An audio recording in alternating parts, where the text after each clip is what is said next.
നമ്മുടെ രാജ്യത്ത് നിർമ്മിച്ച ആയുധങ്ങളടക്കം ഇസ്രയേലിന് ഉപയോഗിക്കാൻ കഴിയും.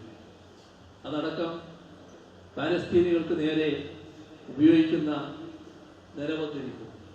ഇങ്ങനെ എല്ലാം കൊണ്ടും ലജ്ജ കൊണ്ട് തലവലിക്കേണ്ട അവസ്ഥയിലേക്ക് നമ്മുടെ രാജ്യത്തെ ജനങ്ങളെ, നമ്മുടെ രാജ്യത്തെ ഗവൺമെന്റ് എത്തിച്ചിരിക്കുന്നു. അമേരിക്കയുടെ സമ്മർദ്ദത്തിന് വഴങ്ങിക്കൊണ്ടാണ് ഇസ്രയേലുമായി ഇത്തരത്തിലുള്ള ബന്ധങ്ങൾ ഉണ്ടാകുന്നെങ്കിലും ഇസ്രയേലും ഇന്നത്തെ ഭരണാധികാരികളും തമ്മിലുള്ള ഒരു ജൈവബന്ധമുണ്ട് എന്നത് നാം മറക്കാൻ പാടില്ല. അത് ഇസ്രയേലിലെ സിയോണിസ്റ്റുകൾ, ഇപ്പോൾ ഇന്ത്യ ഭരിക്കുന്ന BJPക്ക് നേതൃത്വം കൊടുക്കുന്ന RSS, ഇത് രണ്ടും ഇരട്ടവറ്റ സഹോദരങ്ങളെ പോലെയാണ്. രണ്ടു കൂരുടെയും നയം ഒന്നാണ്. അതിൻ്റെ ഭാഗമായി കൂടിയാണ് ഇത്തരത്തിൽ ഒരു നിലപാട് വരുന്നത്. ഇക്കാര്യത്തിൽ നമ്മുടെ രാജ്യത്ത് ഏറ്റവും അധികം ആശങ്ക പ്രവാസികളിലുണ്ടാകുന്നു. നമ്മുടെ കേരളത്തിൽ ആ ആശങ്ക വളരെ വലുതാണ്. അതിനനുസരിച്ചുള്ള ഒരു ഇടപെടൽ ഇന്ത്യ ഗവൺമെന്റിന്റെ ഭാഗത്ത് ഉണ്ടാകുന്നില്ല എന്നത് നാം കാണേണ്ടതായിട്ടുണ്ട്. ഇന്ത്യയുടെ ഈ സമീപനം തിരുത്തേണ്ടതാണ്.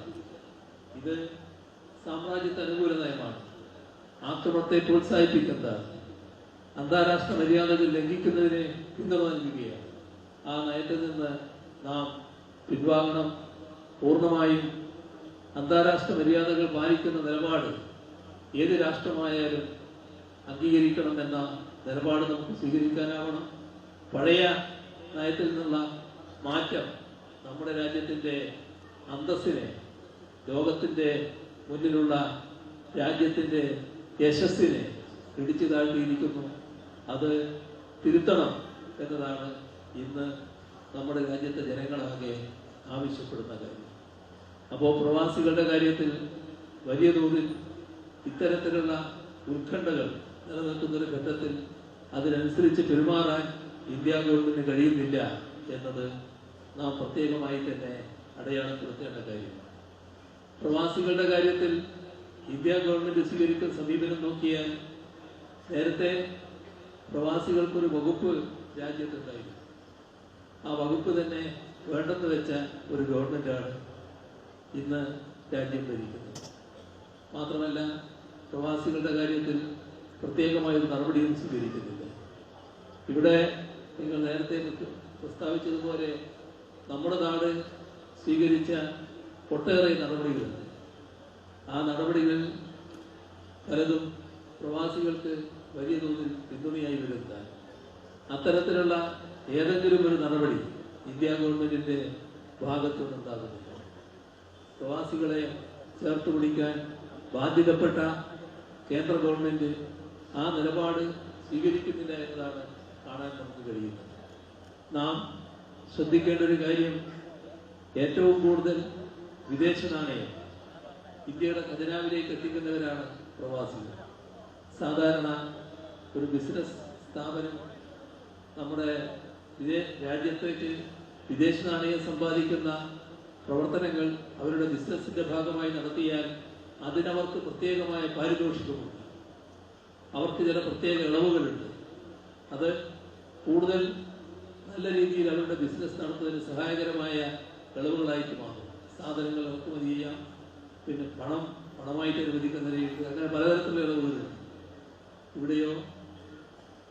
ഇവിടെ നമ്മുടെ സഹോദരങ്ങള്, പ്രവാസികള് വിദേശ നാണയം സമ്പാദിച്ചു കൊടുക്കുമ്പോൾ അവരോട് ശത്രുതാഭാവത്തോടെയാണ് പെരുമാറുന്നത്. ഇപ്പോൾ നിങ്ങൾ എല്ലാ കാലത്തും ഉയർത്തുന്ന ഒരു പ്രശ്നമാണ് യാത്രാ പ്രശ്നം. യാത്ര കൂടിയേ തീരും. കാരണം പ്രവാസ ജീവിതം നയിക്കുന്നിടത്ത് നിന്ന് നാട്ടിലേക്ക് എല്ലാവർക്കും വരേണ്ടതുണ്ട്. വിവിധ ഘട്ടങ്ങളിൽ വരും. നാട്ടിലുള്ള ആഘോഷ സമയത്ത് വരും, ഉത്സവ സമയത്ത് വരും, വിശേഷ ദിവസങ്ങളുടെ സമയത്ത് വരും. നമ്മൾ ജോലി ചെയ്യുന്ന സ്ഥലത്ത് ഒഴിവുകൾ വരുമ്പോൾ, അവിടുത്തെ ചില ആഘോഷങ്ങളുടെ ഭാഗമായി ദീർഘമായ അവധികൾ വരുമ്പോൾ ആ സമയം നാട്ടിലേക്ക് വരാൻ ചെന്ന് ഉപയോഗിക്കും. പലവിധ സന്ദർഭങ്ങൾ ഇത്തരത്തിൽ കൂട്ടത്തോടെ ആളുകൾ വരുന്ന ഘട്ടങ്ങളായിരുന്നു. സൂക്ഷ്മം ആ സന്ദർഭം നോക്കി ഇവരെ വല്ലാതെ പിഴിയുകയാണ്. ആ സമയത്ത് വിമാനക്കൂലി വല്ലാതെ വർദ്ധിക്കുകയാണ്. അത് ഊഹിക്കാൻ കഴിയാത്ത രീതിയിലാണ് വർദ്ധിക്കുന്നത്.